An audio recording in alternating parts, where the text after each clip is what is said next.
Good afternoon, everybody. My name is Vicki. I am our in-house Microsoft trainer. Today we're going to do an in-depth comparison on Office 365 versus G Suite. We are going to take a look at some of their common capabilities and some of the things that they do differently. We will talk about cloud storage, email, support options, and all the other good stuff that they both have to offer. A couple of quick overview points. We both know that the most common things that we're looking at is going to be email and the Office 365 file types. Both of them do have email options. Obviously, we have Gmail, or you can use your company's email. Same as with Outlook. You can use an Outlook.com email, or you can have your company's email branded. They both do have 24/7 support, and they have the ability to create and edit Office 365 file types. One caveat is that some formatting may be lost between G Suite and Office 365. Obviously, if you're editing a PowerPoint document, an Excel spreadsheet, or a Word document natively into Office 365, they will retain their own file types. You can do minor edits with those on the G Suite equivalents. However, sometimes the formatting does go back and forth between them. So something to be aware of. If your Office already does integrate products such as Word, Excel, and PowerPoint, that G Suite may be a little bit trickier to use unless you were using their entire product line. Going into some more specifics, Office 365 and G Suite were originally created from completely different backgrounds. Office 365 has been around for a long time in various fashions. We are all very familiar with Microsoft Word, which has been around nearly since the beginning of personal computing.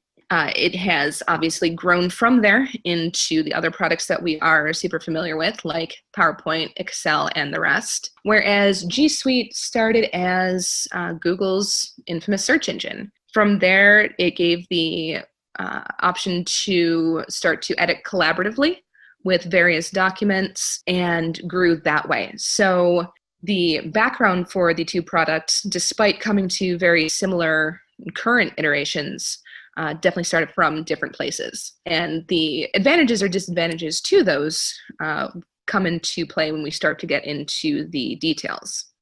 Both Office 365 and G Suite are available via web. However, Office 365 does also have all of its desktop options.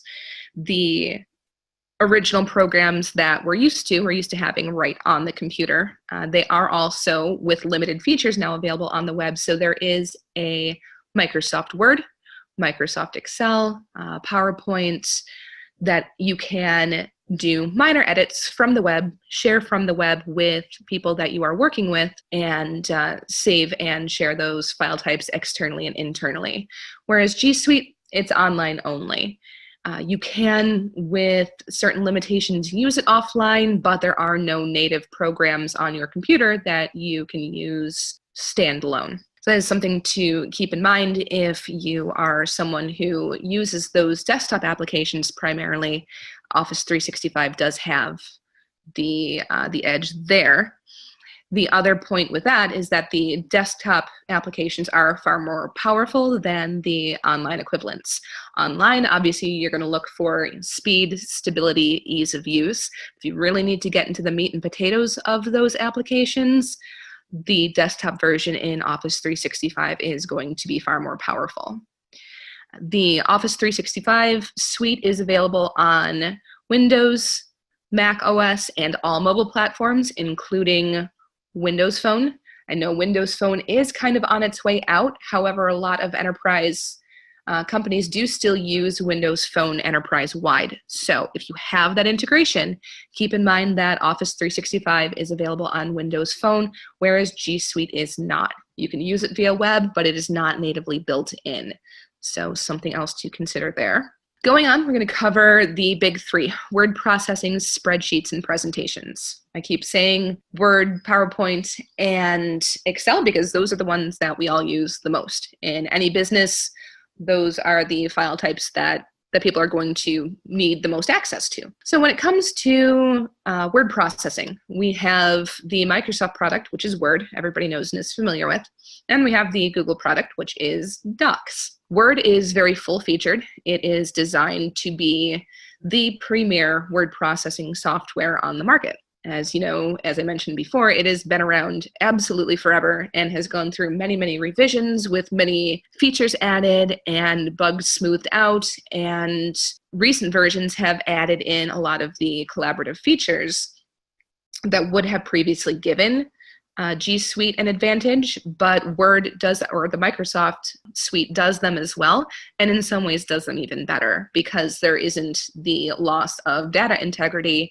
when everything is native to the Microsoft product. So Google Docs does have a lovely word processing option. It is very minimalist and it is designed to be very collaborative. So you can share the documents with anybody else in your team, make quick edits, and be able to have a fairly seamless experience that way. However, with, as I said, the Microsoft option having these collaborative features built in, then you no longer have to weigh the pros and cons of possibly losing some integrity on your data as you move through the bridge between the Microsoft documents and the Google interface. Same sort of situation with Excel versus Sheets. Excel is a much more robust, much more complete option.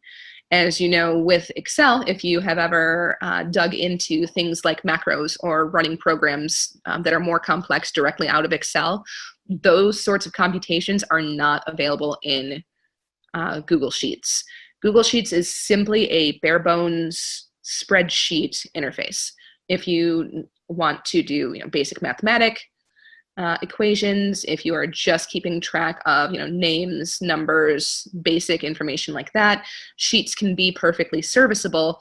But if you're looking to be able to make that data more investigative, more losing the word that I'm looking for, unfortunately, but for things like pivot tables, like there's no pivot table equivalent in Sheets. So if you're someone that has a lot of Excel notebooks and individual databases that work together, know that that functionality does not transfer over to Google Sheets. So Sheets is definitely for simple data collaboration, whereas Excel is where you're going to get all those other nice integrated features and options. Going on to the third one is going to be PowerPoint versus Slides. One thing that Slides does do pretty well is it does have native YouTube integration.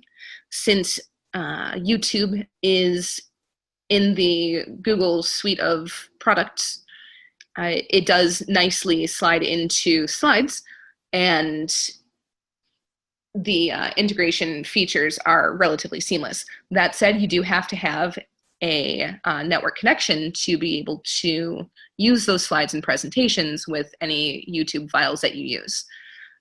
PowerPoint does have the option, obviously, to use YouTube files. Also has the opportunity to host local media files, or you can use anything from any of the other major media outlets. So you can add Facebook video, you can add Twitter video, you can add the one that is slipping my mind. I'm having a real hard time with proper nouns today, but they're all able to be integrated into PowerPoint, and you can take them offline. So once you add the media file to PowerPoint, you can take it with you, even if you don't have an internet connection wherever you're giving the presentation.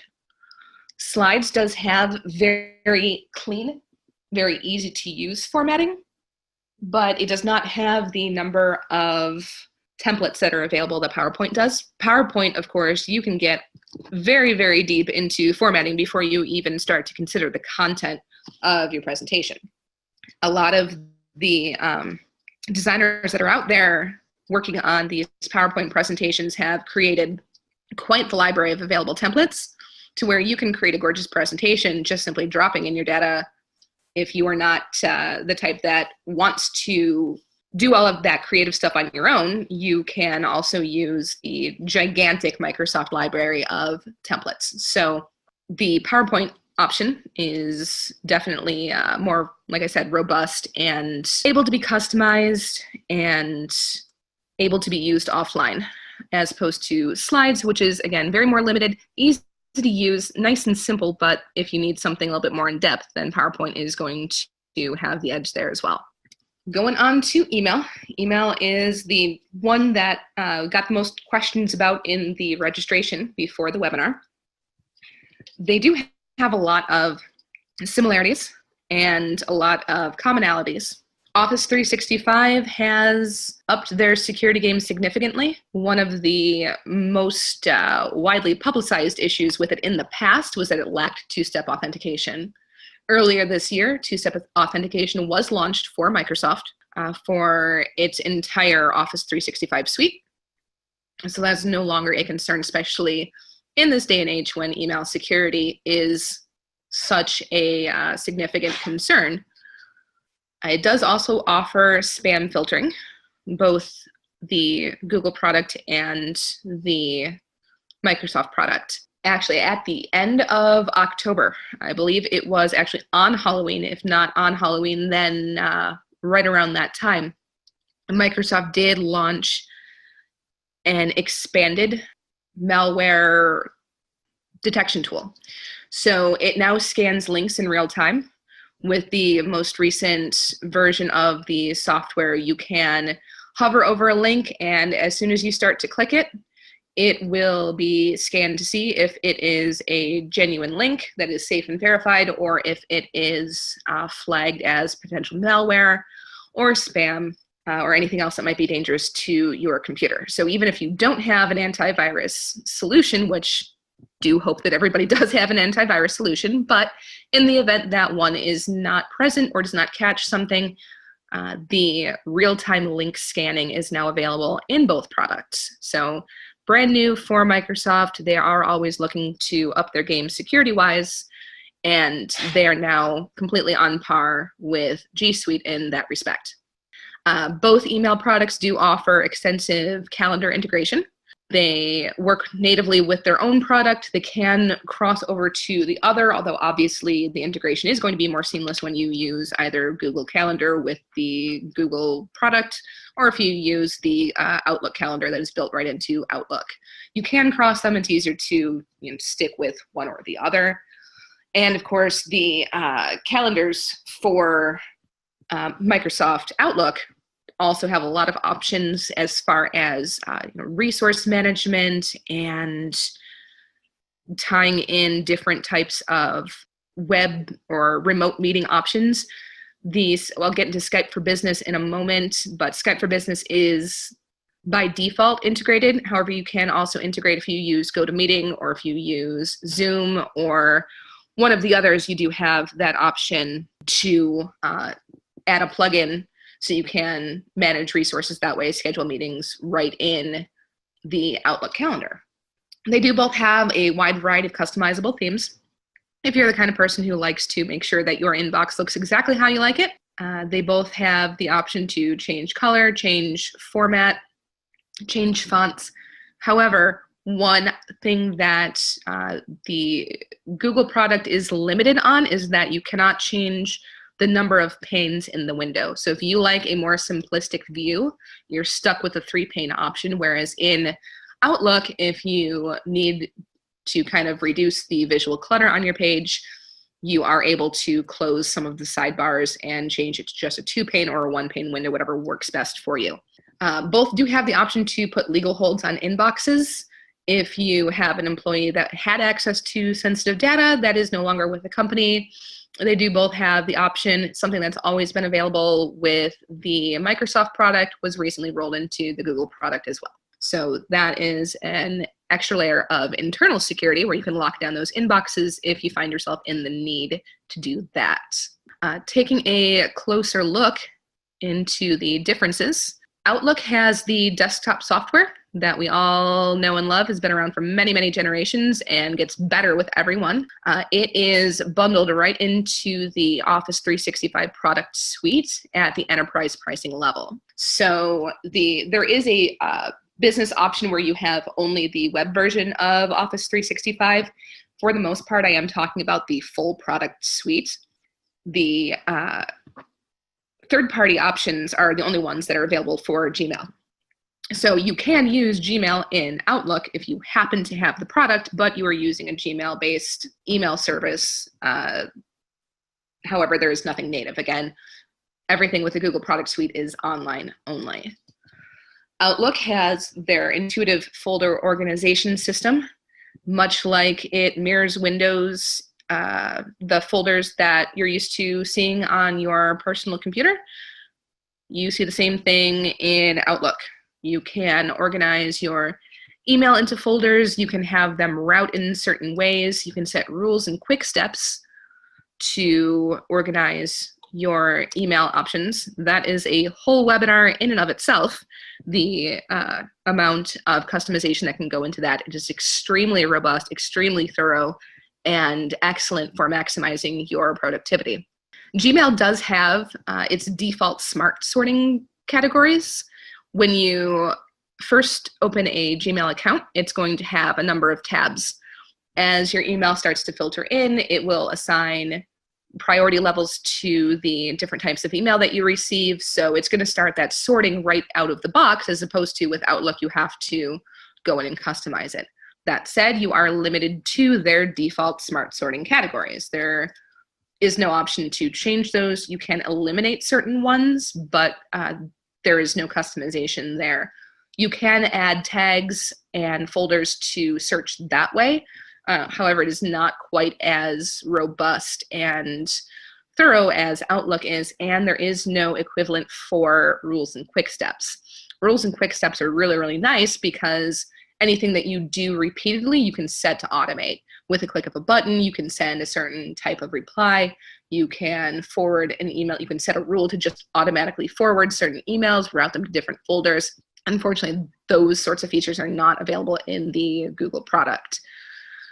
The Google product, you can only do offline browsing, so you can only access your email offline through Chrome and Safari. Those are the only two browsers that allow it. You can set that up in the individual settings for those browsers when you install the Gmail extension. It is a little bit clunky, and you have to make sure that you have everything downloaded beforehand, and they only go back a month. So you are limited to only a month in the past if you are doing offline work in your Gmail account. However, with Outlook, it is available offline anywhere with the entirety of your email accessible to you, as long as you have things saved locally. Everything that's saved locally is going to be there for you, regardless if you're online or offline. So there's no time limit for how far back you can go with Outlook. All right, communication. Everybody likes to be able to instant message people on their team these days. It is a great alternative to email, especially when you just need to drop somebody a quick note. They both have these options integrated. I'll go into the differences in the individual software shortly. They also both have the ability to do voice and video calls. You can screen share with both, and you can archive your chat logs. So if you need to access anything that was referenced in a previous meeting, you have the option to do that from both products. So the products that we're looking at are Skype for Business and Google Hangouts. Skype for Business is pretty new, and from using it myself, it is fantastic. It's gorgeous. The user interface is very clean, very simple, and very easy to navigate. It is capable of being fully integrated into an enterprise class telephone replacement. So if you wanted to set up Skype for Business to be your enterprise phone system, that is an option with the Office 365 product suite. Because it is so integrated into the Office 365 product suite, it gives you a lot of additional functionality as far as scheduling meetings, communicating about the meetings, about phone calls, sharing files right from any of the other items in the product suite, so on and so forth. The uses for it, I have not even discovered everything as of yet. Haven't had the opportunity to play around with it nearly as much as I would like to, but it is exceptional. I have yet to want to do something that I have not been able to do. If I'm in the middle of a Skype for Business meeting call and I need to send someone an Excel file, I don't even need to find it on my hard drive. It is intuitively available for me if it is topically related to the meeting. So it's very, very robust and integrated option. The nice thing about Skype for Business as well is that it has a max participants of 250. As opposed to the Google Hangout options, you are limited to 25. So if you have a bigger business or if you wanted to do a webinar like this, you are definitely going to need something that has a higher number of people allowed in the room. Google Hangouts is nice because you can sync conversations across devices, especially since so many people use Android phones, that it is nice to be able to just have it already on the phone without having to install any additional software. It's built into those G Suite apps, but like I said, you are kind of limited in what you can and can't do as far as how many people are getting in there, and you don't have as much of those communication integrations. It's very much a standalone product in that it does not intuitively guess what other files you may want to reference in your individual meeting. Whereas Skype for Business seems to know what you're talking about before you even start talking about it, which is really, really neat. Going forward into file storage and syncing, both of them do have cloud and local machine options. You can sync between them. You can use just the cloud. You can use just local options. If you want to edit collaboratively, obviously you would want to lean more towards the cloud. If you are someone who does not need to share your documents as much, you can save everything to your local computer. Either one works just as fine. You do have more storage options. We'll get into that with the pricing. For the Microsoft product, you get a little bit more file storage space. Both of them do allow the ability to share within and outside the organization, so you can collaborate with anyone who has the same product suite, as long as they have access to the Google product suite and you're using Google, or if they have access to the Microsoft product suite, you can do that collaborative editing with anyone else as long as you give permissions, and you can set permissions for individual files. Both of them also have online readers and editors for quick viewing and editing. As I did mention, the Microsoft Office Quick Editor is a little bit less feature-packed than the desktop one. However, you can do a surprising amount on it. I actually did this entire PowerPoint presentation on the web version. So it does have quite a bit of power, and it looks quite nice. However, with all of those files that you are sharing and uploading and working on wherever you do it, cloud or local, content management is where we really start to differ in power. Talk about Google Sites first, because it is fairly simple. If you're used to using Wikipedia, Google Sites is going to look very familiar to you. It is very quick to deploy. It is very simple and user-friendly, and it references other pages within Google Sites via links, much like a wiki page does. That said, customization is very limited. There are not a lot of themes and options to choose from, and you cannot alter the HTML in the site itself. So you're limited to the pages the way that it is, or the way that they are set up out of the box by Google. The other big part is that the search capabilities are limited to the individual sites. So if you have data uploaded to a site, you can access it within the sites. However, if you want to reference a spreadsheet that has not been linked to the site, you're not going to see it there. This is where SharePoint picks up the ball and runs away with it, because SharePoint has the ability to access anything that is within your enterprise server. If you have an Excel spreadsheet that is uploaded to your Office 365 server or your Office 365 cloud management, it's already available to SharePoint. All you have to do is navigate to it and find it, and you can place it in the relevant category on SharePoint where you need it to be. It saves you a lot of time. You don't have to do a lot of additional uploading. It's just already there.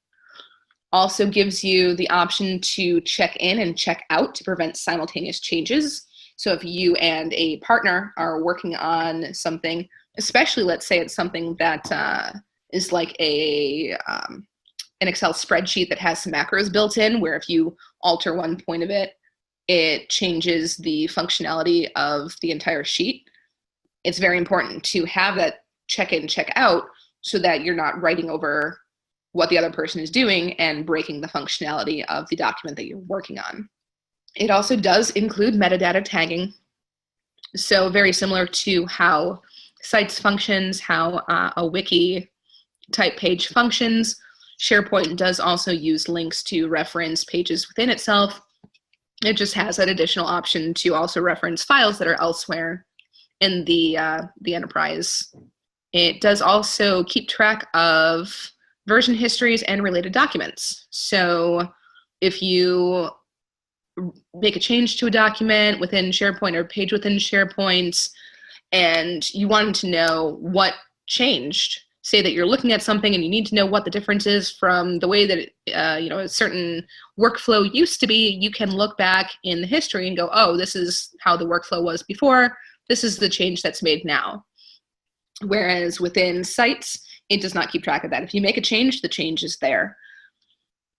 SharePoint does also have automated workflow processes. This is something else that could be its own webinar all in and of itself. SharePoint itself probably deserves its own webinar. It's very robust, very thorough, and has more options than you can shake a stick at. It has the ability to, if you access certain pages in SharePoint, trigger responses based on what was accessed, based on what changes were made, based on what files were uploaded, based on what files were removed or what projects were closed. So SharePoint is an extraordinary content management product in the way that it keeps track of everything else within the enterprise and interacts with it. So Sites is good for easy local file management, but it does not come close to having the integration that SharePoint does, which I'm sure you're starting to see a theme here, in that if you are looking for something to be thoroughly integrated, to natively talk to itself and the related products, the Microsoft product is extraordinary in its ability to do so. Other matchups, there are note-taking options for both the Google product and the Microsoft product. For Google, the option is called Keep. It includes individual, simple, standalone notes. Kind of looks like Post-it notes, and they kind of operate like Post-it notes. They stand on them by themselves. There's no way to link them together, but you can share them, and they can be edited collaboratively. So nice for simple note-taking or lists. However, OneNote, as if we're keeping with the metaphor, OneNote is a 3-ring binder that has absolutely every note that you've ever taken, and it can be indexed and referenced elsewhere. The coolest thing with OneNote and its ability to be integrated into some of these other products is that, for instance, if you are in a meeting, you can take meeting notes, share the meeting notes instantly within the meeting. After the meeting is over, you can go back into your calendar if it's 3 months down the line and you need to know what exactly happened during that meeting, or if you know that something was referenced in this meeting but you don't remember the context, but you know somebody took notes on it, you can go back into your Outlook calendar, open the OneNote file that's associated with that meeting already, because as soon as you start editing it within the meeting, it automatically shows up in the calendar. Open that, see what notes were taken on that date, and have that resource available to you. So OneNote keeps track of everything, as opposed to Keep, which is cute little Post-it notes that are good for short thoughts, but not nearly as robustly integrated. The other popular products with Microsoft, they're kind of new, upcoming, and people are very, very interested in them, are completely unique to Office 365. We've got Delve, Flow, and Bookings.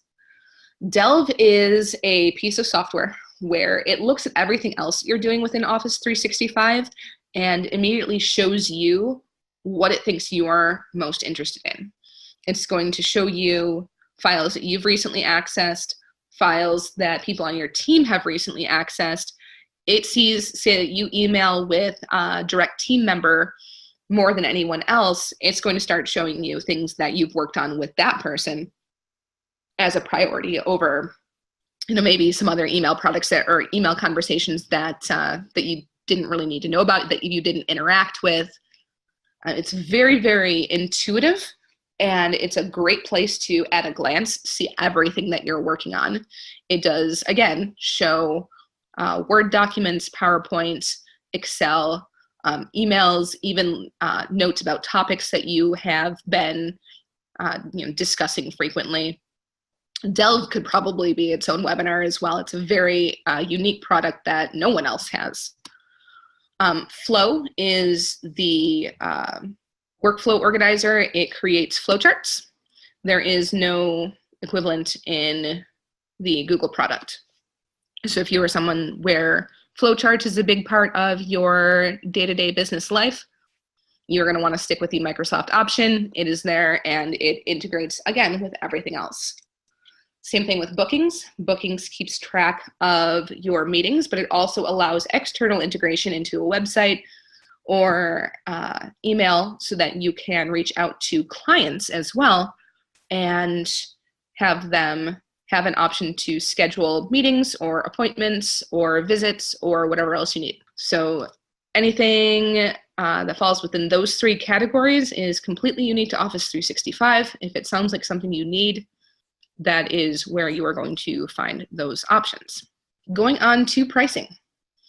Office 365, talking about the Enterprise 3 level, it's $20 per user per month. These two levels are the most similar. There are plenty of other pricing options. These are the ones that are the most widely used and the ones that will meet the most variety of businesses' needs. So Office 365, $20 per user per month for the web and the desktop application. So it's all of the Office 365 suite, as well as the computer version of the full versions of Microsoft Word, Excel, PowerPoint, and the rest of the productivity suite. It does come with unlimited cloud storage and 50 gigabytes of email storage. So they are separated. There is a limit on email storage. However, with everything being saved to the cloud, a lot of that 50 gigabytes will go a very, very long way. You don't need to house large files native or locally within your email because everything is able to be uploaded to the cloud anyway. You do have unlimited number of users, and you have 24/7 web and phone support. G Suite Business is their middle tier. It's $10 per user per month. It is obviously their online-only product suite. They do have unlimited cloud storage, including email, or 1 terabyte if there are fewer than 5 users. So you only get unlimited if your business has more than 5 people enrolled in the G Suite product. You do have the option for unlimited users and 24/7 web and phone support. Final verdict. G Suite is a lovely product that is minimal and serviceable for basic needs. However, if you need robust, feature-packed, professional, customizable software, if you need it to do everything and do it well, and if you want everything to play perfectly with each other, Office 365 is going to be the hands-down winner. You can't beat it. It is by far the most popular product on the market, and it's there for a reason. That is the final say that we have on this. If you have any questions, you can reach out to us after the webinar. We will make sure that our contact information is available to you. And if you have questions down the line, please don't hesitate to reach out. That is everything. Thank you very, very much for watching. You all have a fantastic afternoon.